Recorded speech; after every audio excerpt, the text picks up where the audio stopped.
the focus in game number 1 was on towards the top lane. SOFM and Xiaohan both consistently ganking up towards the top half of the map, with Angel and CLX rotating up as well. This time, it's Aatrox against Wukong. Should be an incredibly exciting matchup to watch out for up on the top side, as it will be Bin versus Alias once again. Going to be really interesting to see where Xiaohan goes with this pressure. Will you have something like the Rumble, so you will have early game push and be able to influence these sides? And we talked about that V5 are a team that likes to fight level 1. Yeah, they really want to fight level 1 by the looks of things. Getting straight onto SOFM. Xiaohan and Alias going to go in, get some vision on towards that red buff. And everyone just going to recall. We won't see the actual fight at level 1, just red buff vision traded from both sides. We saw Sorart go drop a ward as well. The question for me will be, how many people then buy a sweeper off the back of that recall? Sorry, I just love the Colonel's like swings and who wins this game at what time. Yeah, the Colonel is very confused about this one. I love how it's 6% swings as well every 5 minutes. Dear me. Well, we do have one sweeper coming through. No, 2 sweepers coming through. One for Sword Art, one for SOFM. We have... It's the League of Conquest once again. 5 Conquerors across the board here. 3 for Suning, 2 for V5. But double Comet as well for V5. And early on, does look like Xiaohan is going to make his way towards the top side, look for a gank on Bin. With Bin being the one to leash for the jungler, we can see Alias try to set up an early push into tower, get that bounce back, and give Xiaohan an easy lane to gain. We'll see where Xiaohan is going to path on this one. Last time, he was looking up towards the top half of the map. This time, both junglers moving to the bottom side. Xiaohan wants to go for a blue buff, but SOFM wants a gank on the bottom side. Max starts things off, but he's going to regret that decision. Ignite and heal, both used here. SOFM actually did the Q before the E there, but still gets a flash, so we're okay with that. I think regardless, he knew he was going to force out the flash from Max. Of course, Jarvan is such a strong early game ganking jungler, and Xiaohan going to try and punish him a little bit on the back half of that with CLX hovering over. SOFM here in time to contest his blue. Xiaohan took the wolves there, but doesn't actually go for the buff itself. I think he was aware that SOFM was nearby because of the play on the bot side. Yep, of course he was aware that... You'd hope he was aware. Yeah, SOFM was there. But now soon you're going to have so much pressure in this bot lane. Maybe look for an early reset, pick up some BF swords, and get some strong laning strength onto this Misfortune would be nice. And the Misfortune for Huanfeng. We've mentioned already Huanfeng, some of the highest damage stats in the league. He's second in the league for both damage percent of the team and damage per minute. It's 719 damage per minute. But this is the pick that he's built those stats on. Now SOFM, this early game jungler once again in the Jarvan, and he wants to make it work. Looks like we've got a flash in the bottom side because Xiaohan, this time the one to answer, gets the slow with the cripple. Death Sentence will not protect you, and First Blood this time goes the way of Y4. Good gank coming out from Xiaohan, and also SOFM in the mid lane, not able to get a kill onto CLX, but still putting up pressure, giving Angel some room to breathe in this matchup. Yeah, giving Angel an opportunity to head back to base as well. SOFM knows that he can go for this top scuttle because the bottom one will be taken by Xiaohan off the back of the play on the bottom side of the map. But look at Xiaohan on the minimap, sticking around, no. We'll reset in the end. I thought they were going to go for a dive. I thought they were going to try and re-gank in the bottom lane. Would be really risky to go for that, just hovering around, making sure his bot lane can have that safe reset in the bot side. Risky's never stopped them before. Risky has never stopped V5 in the past. That's true. But Y4 picking up the serrated Dirk, so he's going to come back to lane with a lot of strength. And again, both teams looking for the same thing. It's really about bot side early for Suning and mid in the bot for the side of Victory 5. SOFM continues to be proactive as he looks for a play in the mid lane. Sword Art moving over as well. We saw this on CLX in game number 1 as well. What a death sentence from Sword Art. They call him the Thresh Prince for a reason. Walks away. Him and Gosu Pepper contesting for that title. Also a very standard play coming out from Suning, bringing Sordar over on the reset. Max actually headed up, but at the last second kind of turned around, and of course Xiaohan wasn't there. With CLX's lane in such a bad position, would have been nice to see Xiaohan and Max head towards that mid lane, let CLX get off a good push and get a good reset. Yeah, Finn will be able to force this under tower. Alias, I mean, we keep hearing about how Wukong has a great laning phase in solo queue, how he keeps on winning out these matchups, but it's just not translating to stage here. Alias struggling, and we know Alias is a competent top laner. We saw in game number 1 that he was able to get a massive lead on the Renekton. He was the strong rock on this team when they were going through so many crazy roster changes. Could have a play here. SOFM aggressed upon death sentence, doesn't land though from Sordar. Flay onto 2, and Angel has now arrived. It's a 4v3. Oh, what a shot though. Y4's turning it around. 2 for him. That's the 3rd kill of the game now as he gets onto Huanfeng as well. Piercing arrow's a long cooldown, but he might just finish it off anyway. Triple kill for Y4. We said he's the rock of the team. He's got the experience from RNG, and he nearly finds a quadra. It was looking so good for Suning to start off with. They rotated their whole bot lane over first. It was a 4v3. They didn't have the burst to take enough members down on the side of Victory 5. And then when Y4 got over, we talked about how he already has a serrated Dirk, just doing so much damage in these fights. Yeah, really great stuff coming out from Y4 on this Varus. And we said, game number 1, bot lanes were kind of invisible. Not this time around.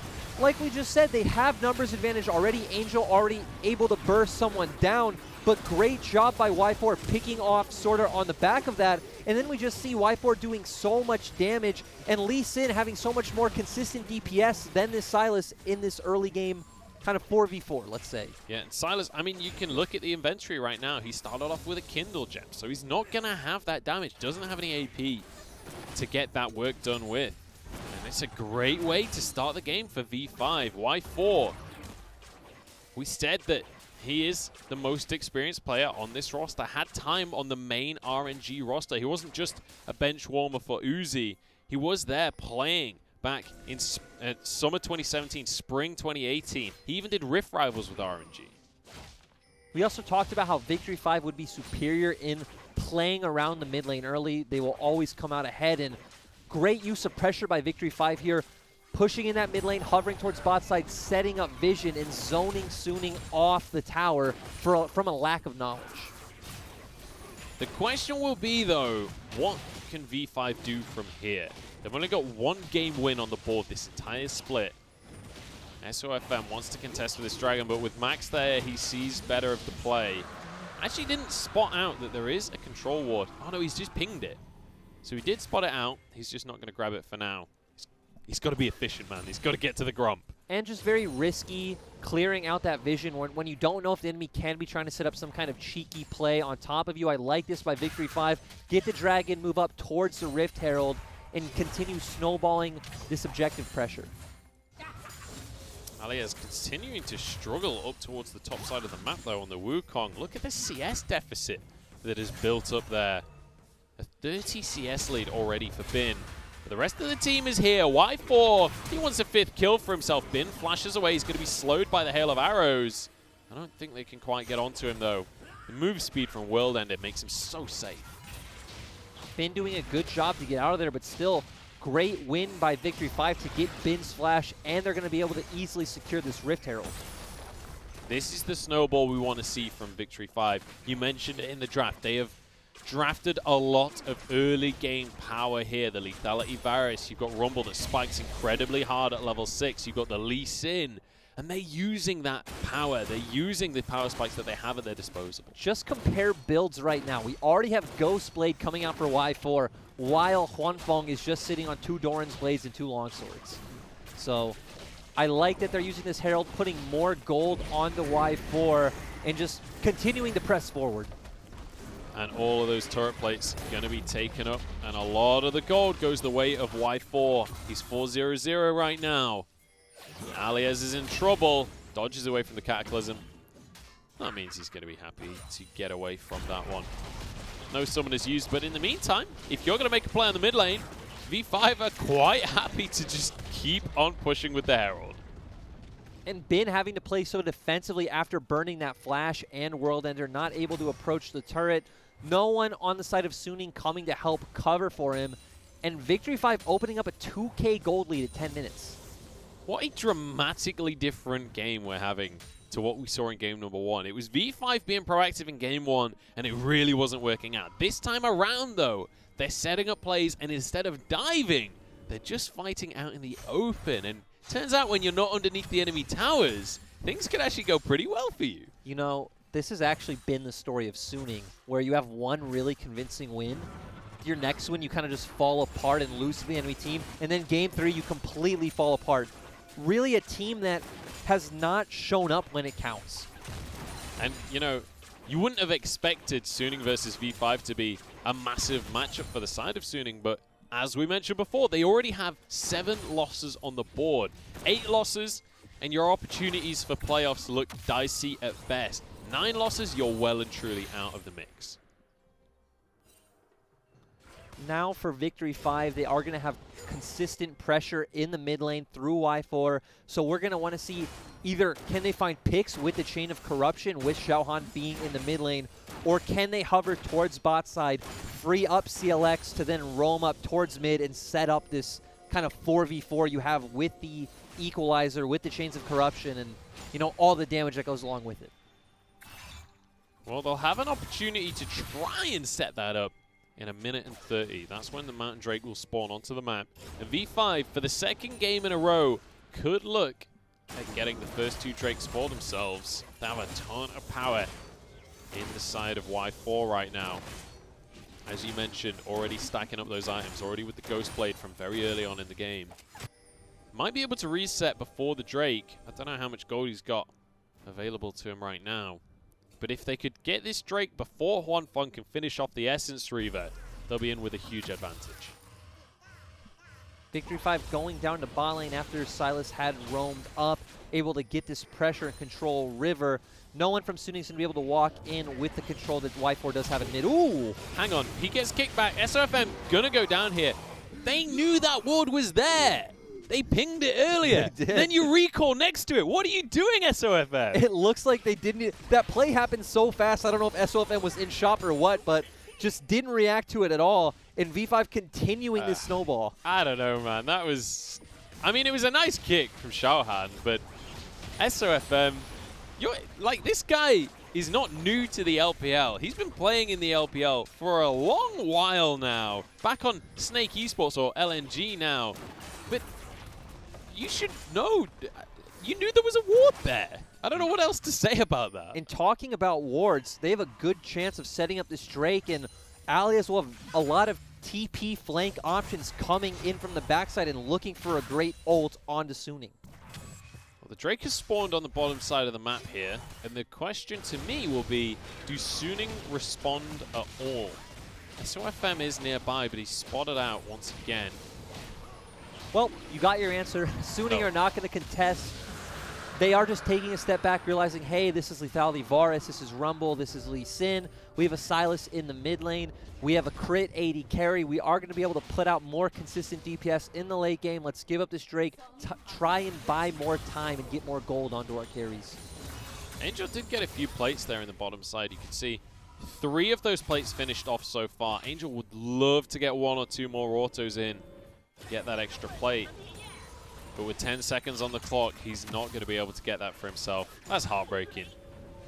It always sucks to see a plate on that little HP get away. It is heartbreaking, but you know what's not heartbreaking is his first 14 minutes for Victory 5 as a team. You're absolutely right. They are looking fantastic. And Angel bringing out this Silas is something we've not seen from him this split. And, you know, he's looking okay on the Silas, and it will take a little while before he really gets into the game for himself. A lot of the judgment on this pick will come from how he can use that hijack in the fights, who he's able to get the ultimates from, and how effectively he can bring them into the fights. It is a very Angel-esque champion from what he's like to play this split, but real quick, look at that turret plate gold on the side of Victory 5. Almost 1,500. That's a ton of plate gold. Victory 5. It's kind of crazy, really, the fact that they're ahead in kills, they're ahead in dragons, they got so many plates, but when you look at the gold lead, it's actually not that significant. 1,000. It feels like, even though they were the ones getting plates, that CS lead in the top lane is doing so much to diminish the advantages that they've found. Ali is just falling so far. Ooh. Oh, Bin's been hooked up. Dredgeline's there. I don't know why you choose to go for that TP. Suning, try and make more plays as Sword Art goes in, but it's flash for flash as Y4 gets away. Staying grouped here from V5. They used a lot of ultimates already, though, and it looks like Suning want to go for this fight. Huanfeng is here. Bullet time available, but he's knocked up. Look at the damage from Xiaohan. In comes Alias to make up for the CS deficit. SOFM flashes away. Y4 gets another one. V5 win out the fight. But Angel, he's not out of the woods just yet. He's onto Y4, but he just doesn't have the damage yet. Y4 walks away from the turret with a double. First of all, great decisive engage coming out from Victory 5 on Bin to start that play off. Then really confusing engage by Suning where they're chasing Victory 5 up in the river. Of course, there's wards and minions in the mid lane, giving Alias a very easy flank to get in. They just find kills across the board, and now they get to transition that into a Rift Herald. And a mid turret. They got the mid. Oh, they could maybe go for the mid turret. They already have themselves 3 turrets on the board because they took 2 up in the top lane already with the first Herald of the game.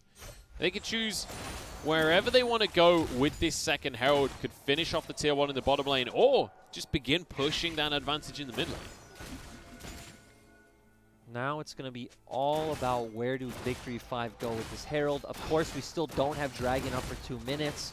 You do have that outer turret in the bot lane, but I would say that's a lot more about luxury. Maybe saving this Herald and using it to get tempo for a play on Dragon would be ideal. Y4's been found, doesn't have the flash, and bullet time will finish him off. That's a huge shutdown. Now onto Max as well. Surely not V5. Don't fall apart now. You've got the lead. Just hold on to it. That was a great play from Suning, abusing their tempo, knowing that Victory 5 had to reset. Of course, Suning coming off death timers, finding that engage onto Y4 while he had no flash. And he had, I don't know what the bounty was exactly, but he was 6-0 and 2. That's got to be a pretty hefty chunk of gold that went over the way of Huanfeng here. He's now starting to look real strong on this Misfortune as well. And we mentioned it already, once you get past that level 6 mark, he's about to hit level 11. The second level in that bullet time means that these team fights are exceptionally strong for Suning. And now they're going to be able to get all the vision down first for this Drake. They're all going to get off resets right now, so they're going to be able to get back on the map and try and defend that vision from the side of Victory 5. But no, they're not actually, because Huanfeng's going to go take a red buff. Let's go. I can't blame him, honestly. As I've played a lot of Misfortune, and I have a bad reputation for going to get red buff instead of going to the objective. And to be fair to Huanfeng, not like Victory 5 can just blindly walk into this river regardless. They do have to wait for this wave, push it out, and he actually didn't get the red buff in the end. But here we go. Hook goes down onto Xiaohan. He's already so low, forced out of the fight. Dredgeline comes through onto Angel. Equalizer is there to, oh sorry, Lantern is there to pull him on out, but he doesn't actually get onto it. Equalizer stolen, but it's not that great. He's knocked up, but will finish off the kill. Onto Aliez. Fight going the way of Suning so far. We didn't actually see Victory 5 fully commit to that fight. Maybe they didn't see where Huanfeng was because, of course, he was around the other side on the lane. Really lackluster equalizer coming out from CLX. And Suning kind of surviving the initial burst from V5, which is what their comp is all about, and then being able to find a kill on the end of that. And it felt like with it being Xiaohan the one caught out in the first place, you couldn't really have the correct setup for V5. They need to be able to chain these ultimates together, but when they're on the retreat, it's a lot more difficult to coordinate that. To be fair, they were walking in with a numbers advantage, which they didn't know. Again, Huanfeng wasn't there, so had they just been able to drop down their ultimates right away, could have come out ahead in a huge teamfight win. Look at the massive gap between the 280 carries and then everyone else. There's like a 2,000 gold difference between Xiaohan, who's third, and Huanfeng, who's second in gold right now. But that shows how much Huanfeng has been able to close the gold gap that Y4 built up in the early game. When you look at the total gold between the two teams, again, less than 1,000 right now. Suning have done a lot of work to reduce the snowball that V5 had started to build up for themselves. It also just shows that, you know, Suning kept giving up the objectives, just stayed in lanes, farmed minions, tried to pressure for turret plates, have valued way more of just accelerating the gold in this game and letting it get to the point where Sylas is strong and where Misfortune will be a much bigger threat than the Varus. And once again, a huge amount of this gold that they have managed to get, as you mentioned, is in the lane advantages. The CS leads, both in the bottom lane, Huanfeng had a 30-40 CS lead over Y4, and also in the top side, Bin, I think he was 60, in fact, almost 70 CFs up from the laning phase. That is an absurd lead. That is so much gold. Yeah, in the LPL, we just haven't seen this Wukong pan out the way it's supposed to. It's been talked about as a lane bully, a very strong laner that transitions into these early mid-game team fights as kind of a peeling bruiser, laying down that CC and shredding the armor and all its targets with his ultimate. But hasn't worked out like that in the LPL. We just see it lose lane and kind of do nothing. Yeah. And the only one that's going to be shredding armor in these fights recently is going to be Bin with his Black Cleaver, setting up for the bullet time of Huanfeng. Bin now very aggressively split pushing the bottom side of the map, but realistically there's not much of an answer from V5, because as soon as they move to the bottom side of the map, they know Suning will pressure in the mid lane, will pressure on the top side of the map. And you know the interesting thing about Bin, and just Suning's top in general, is right now they're consistently switching off between series, which top laner they use. They brought out Bubu against Top Esports, brought out Bin against JDG. Both players got one game against IG, so it seems like they are still trying to figure out which player is right to be the mainstay. Huanfeng flushes away from the equalizer here. Sword Art has not had much luck with these lanterns so far. Gets warded once again. Y4 now the target. Flashes himself to safety out of the Cataclysm. The rest of the team following up, but SOFM falls first. Now Angel desperate to get onto this back line, but he's overstepped. And now he's taken down. A kill for the Wukong as Zhao Han goes way too deep to try and finish off Sword Art. It was a 2-for-0, but Zhao Han was not happy with that scoreline. No, Zhao Han making a big misstep, but still, Victory 5s are the ones who come out ahead with this pressure, and Y4 is going to... Oh, Huanfeng, you're way too lonely right there under the tower. You know Max is happy to dive. That is the tier 2 now in the mid lane given over. And that was a shutdown as well. And are Victory 5 going to look for the Baron? Because that would be extremely dangerous with Angel coming up and having to be... Okay, thank God they're not. I was ready, though. I was ready to watch that. Look at Y4's scoreline right now. 8-1-3 on this Varus. He is so desperate to get a win for V5 right here. He's so desperate to play spoiler for Suning. Still, good answer by Suning, getting back on the map, knowing that Victory 5 have to recall off the back of that play, are going to answer with a turret and get some more gold into their own pockets.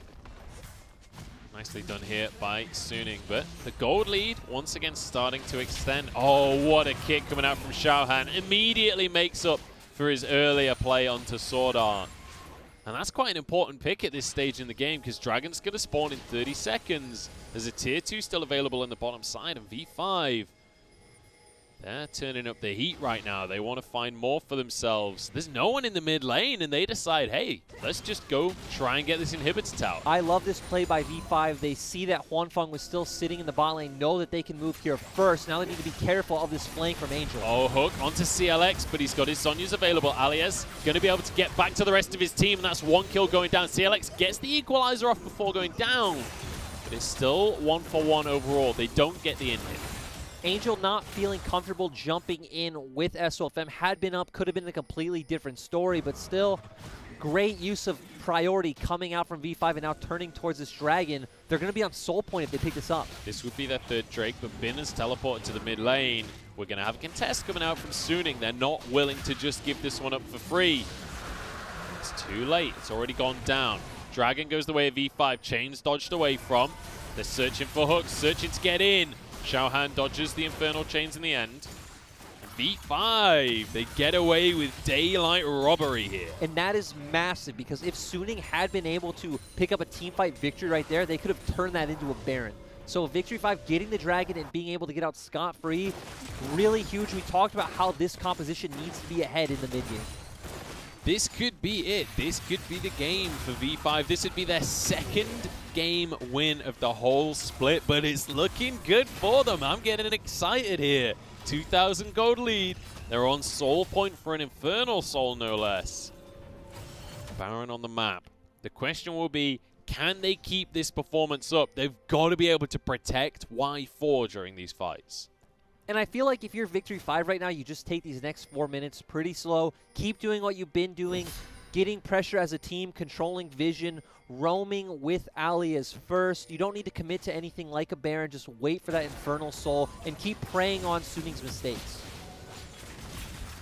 Sonic Wave onto Angel. He's actually going to commit to that one. Xiaohan takes a bit of damage. CLX's ult is not convincing. SOFM, though, the first casualty of the fight. Traded immediately. Y4 into GA very early on here. Can they finish the kill? That's the question. He's still alive, but the World Ender's coming through. Double for Bin, and it's all falling apart again. Xiaohan and CLX desperately trying to get away, but Angel, he's not done just yet. Finds himself a Dragon Rage. Can he get onto either of these targets? No is the answer.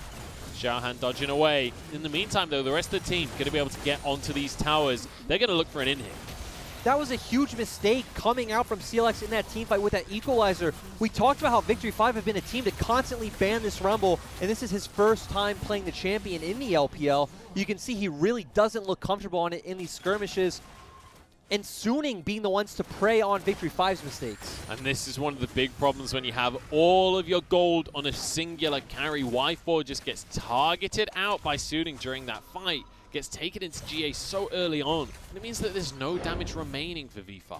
We see here SOFM jumping in. Xiaohan on the back end trying to get a good pick onto Angel. CLX, of course, missing his ult and getting zoned out. And Huanfeng with an amazing ult. And Bin playing this fight really well, just getting on top of Y4 early, and then everyone jumping in together just to delete him. CLX now has no damage with no equalizer, and that's, like you just said, that's all of your damage on the side of Victory 5. Once Y4 is dead, once there's no equalizer, there's nothing left. And that's one of the problems with this Wukong pick, sorry. It's all about setting up for your team. It's all about setting up for CLX and Y4 to be able to finish these kills off. But if they're the ones that are being targeted and taken out at the start of the fight, it becomes very difficult. Now a hook onto Xiaohan. Doesn't have his flash. War Jump won't save you from Huanfeng's damage. And now onto the Baron. Suning are clawing this game back here. 500 gold lead. And I don't think there's any contest available without a jungler. You still have so much AoE CC coming up from the Wukong, all the damage from the equalizer and Y4, though. We need to see Angel get a good flank on the backline. D5, they drop the equalizer into the pit. Huanfeng takes a lot of damage from that one. Sword Art low in the meantime as Alias gets on in. Angel goes golden. Bullet time not onto too many members, but CLX is found in the end. And SOFM once more. He's hooked in, but he's quite happy to be the target. And now that's just going to set them up for a kill onto Max. In the meantime, half of them kill Max as Angel teleports to the back line. He wants Y4. He's got a target on his head. SOFM taken out, though. Y4 still has a lot of damage here. Angel gets a little bit of healing, but he's going to drop as well. Bin now trying to finish off this Varus. They're desperately trying to chase him down. Alias, he gives up. He's just going to leave Varus to die. Y4, he's got to have some fancy footwork here. There is no brush bin. You can't hide in there. Y4, oh, the stopwatch comes through. Sword Art's here as well. Y4 desperately trying to survive. He's got a blast cone. Can he get away with this one? I think he's actually going to. Why are they still doing this? Bin's still chasing him. What is going on? Chains of Corruption are there. There's an arrow. There's a hail of arrows. And there's a solo kill. Y4 turns it around. And he gets away with his life. Or does he? Sword Art's coming. He gets away. He gets away. Okay, I think he gets away with this one. That was absolutely ridiculous. We saw Suning What is happening? over greedy with Angel's TP in general, but trying to chase him down, not being able to coordinate and get on top of him. They had Baron. Yeah. Just go to a lane. Yeah. That's all we can say. And it goes back to what you were saying before. Oh, here we go. Dragon taken by Suning. They hook on Xiaohan as well. It goes back to what you were saying before, Suning. When it comes to these pressure situations, when it comes to moments where the win is important, the decision-making just isn't there. Again, the big statement I have in my notes is, does it show up when it counts? And that was Suning in that situation, right? They didn't need to chase Y4 down. even if they did, they probably could have coordinated better and picked up that kill. But still, great play coming out from Y4. Still, Suning do have some Baron buffs left, and they were able to pick up the Infernal Drake. Now going to be able to pressure this turret, and the lethality VAR is slowly becoming more and more useless. It's becoming difficult. It's not completely useless, though. Still able to 1v1 Bin. True. But it's definitely getting a lot harder, and immediately the Cataclysm goes down. There's a hook from Sword Art. Y4 CC'd the entire fight, but he's still surviving. Finally drops Equalizer across the team. This is actually going the way of Suning in the end. Sword Art still tanking the tower, gets onto Aliez as well. And this might just be game. Huanfeng picks up a triple, and Suning, they managed to reclaim the gold lead. They managed to reclaim this game, and they will go 2-0 over V5 in the end. It was rough, but they managed to get it 19-19. And Scar fails once again, Munch. Thank God.